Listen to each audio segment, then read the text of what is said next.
Hey guys, welcome back to my channel, Beauty and the Bypass. I'm Melissa. Um, Today's video is intended to finish up my anxiety, depression videos that I had made a while ago. I never got to really do the depression part of it, so I kind of just wanted to go over, depression a little bit. It's kind of funny because I didn't believe in depression kind of when I was younger. Like I told you guys, like I know that I was like sad a lot, but I didn't think it was depression. I thought I was just like super overly sensitive and whatnot. And so as I got older, I knew about, suicide and stuff like that, and I did go through phases.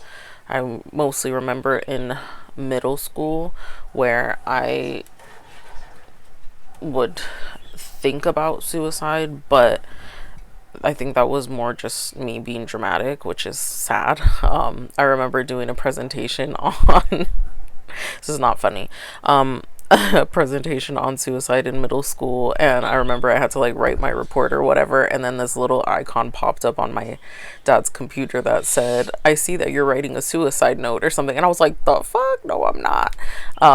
But I do remember when I was in middle school and around that time, actually, my best friend at the time, I didn't show up to school one day. I think I was like sick or something, but she legit thought I committed suicide. So then the counselor ended up calling and needing to talk to my parents, and then I had a lovely discussion with my family about suicide and how like I don't want to die, I'm just sad or weird, I don't know what the fuck.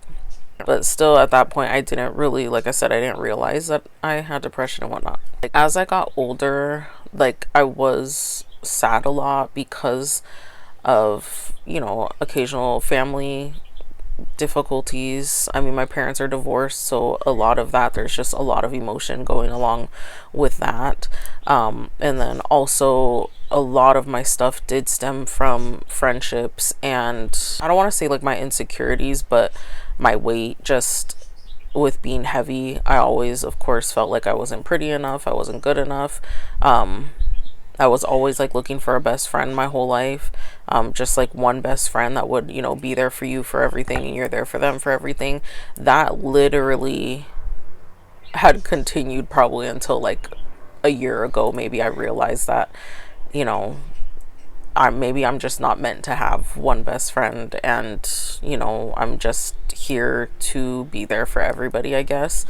But that was something that was really hard for me growing up, is just feeling like everybody's leaving.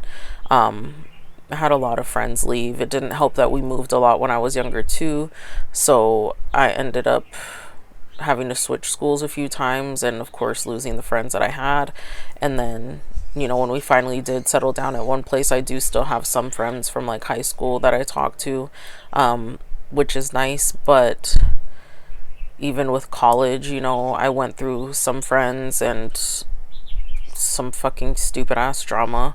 I will tell you, like, one of the dumbest things that I've ever had happen in my life is when I got a boyfriend, which is my fiance. I guess because I was dedicating so much of my time with him, I ended up losing like a good group of my friends because they thought that I didn't know how to balance my time, whatever, which to me, like, it's my first boyfriend. Like, obviously I'm going to be excited. I wasn't like those other people that were in a relationship for 4 or 5 years and about to get engaged. Like, it was literally my first relationship, my first for everything, at fucking 19 years old. Like, you can't blame me for wanting to spend time with the person that I'm with. And I did make time for my friends, but of course at the beginning of a relationship, you're so like into it, so excited, whatever. So especially for somebody like me with fucking being fat, like, you finally find somebody that like loves you, wants to spend time with you, that wants to give you attention, like, obviously you're gonna fucking be drawn to that person. I didn't forget my friends, I never did. I love my friends, but at the same time, it was something so new to me. The fact that because of that, I ended up losing one of my best friends in college literally tore me apart, like, for the longest time. And I never understood why something like that would tear a friendship apart, because me and this girl were like inseparable at college. Like, she was literally my first, like, real deep friend. And I don't know, it just like broke my heart. I have gone through so many friendships where I've had like a best friend and then something happens. I'm not gonna lie, it's usually because of me for the most part. But at the same time, the communication between people is just shitty. I had another best friend in college that, funny thing is, she ended up getting a boyfriend. And I feel like maybe, I don't think it was that she didn't make time for me. It's just that we just ended up kind of drifting apart. But then I don't know, shit happened. I don't remember, but that one still makes me kind of sad too, because it was just like really good friends, like, yeah, just good friendships, and they just went sour for some reason. And then as I got older, one of my best friends, okay, so actually my fiance had a coworker that he wanted to introduce me to, and she was like kind of shy, but like not. And we ended up becoming like really good friends. But at the time, you know, she was young. Like, we have like a, how old was she? I think I was like 28. She was maybe 20 or something. So we have a good size age difference.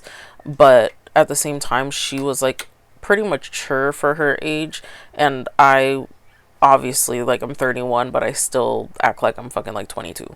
So like, her and I did click really well, but then there were some things where I was just not happy, and it wasn't because of her, just me as a person, like with my weight, with my depression, my anxiety. Like, I was just not in a good place. And then of course the whole aspect of just wanting a best friend, like, it ended up causing a lot of issues in our friendship. We had fought like quite a few times, and a lot of it, like, I had realized was because of me. Like, because of that friendship, I actually ended up starting to go to therapy and seeing a psychiatrist. And it was mostly because I was tired of losing friendships. And I didn't think, I mean, I knew there was something wrong with me, which there's not stuff that's necessarily wrong with me, but I had depression and anxiety, and it just wasn't diagnosed. And with all this depression, it would bring on so many negative thoughts. Like, every time, like, she's beautiful, she's like one of my like, literally, she's one of my best friends still till this day, but literally like a sister. But at the time, because of the place that I was at in my life, and also the place that she was at, because she was very into her husband, which is totally fine, like, that's obviously totally fine. But to me, it was like to the point, like, okay, like, I have to be there for him every second of the day. Like, once he comes home, I have to be there. And like, that hurt me, because like, I wanted to, you know, just spend time and have fun, because I was also like kind of sheltered, so I felt like I didn't really get to hang out with like that many people. So, you know, whenever she had to leave, like, it made me like really sad, because I was just like, you know, I just want to have like a fun girls' day where we don't have to worry about you having to leave or me having to leave, like, just chilling. But obviously that's hard, and that was just how I felt. It's hard too, because I don't think we could relate on the emotional level, and depression and all that kind of stuff. So even though I would explain things to her, I don't think she fully like could grasp it, because she's not fat, you know. She's skinny, she's beautiful. Like, you don't deal with the feelings that I feel, or maybe you do to an extent, but it's just not as deep as mine is. And then also, I think she was really reserved too, because of past hurts as well. So I felt like we could never really fully open up. But moral of that story, we ended up stopping talking, and I didn't really understand why at that time. And that was really hard for me. Like, we went through literally a year of not talking.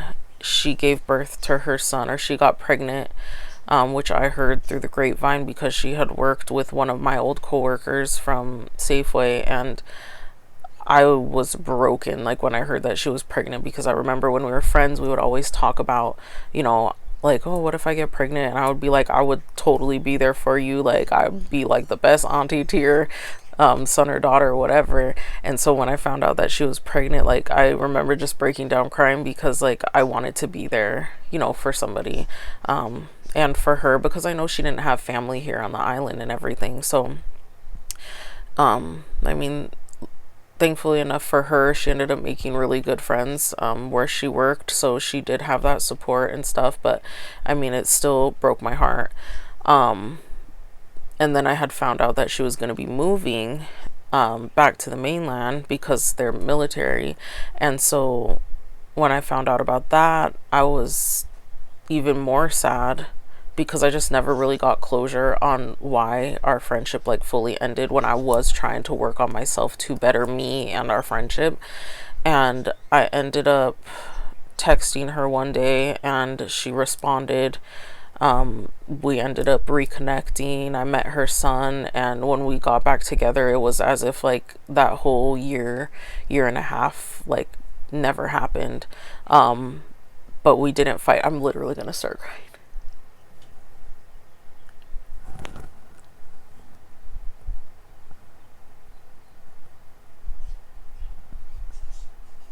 But I can't cry because I have my makeup on.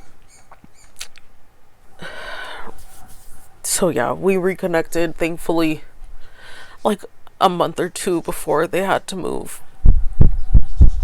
And honestly, probably one of the best blessings of my life, just because there was so much growth that happened in that friendship and happened between me and her during that like year and a half, that like literally we obviously don't fight anymore. I've handled my insecurities a lot better. I realized that I was not the best friend to her. Oh my god, like I can't do this. And yeah, now ever since, you know, I helped her move and like as much as I could help them before they had to leave, and bonded with her son as much as I could before they left, and literally she's like my sister now. So it's, I'm really grateful that like we still talk, and it's mostly like Snapchat and we'll call every once in a while. But you know, obviously she's working, she's a mom, I'm working and doing whatever the fuck I'm doing. But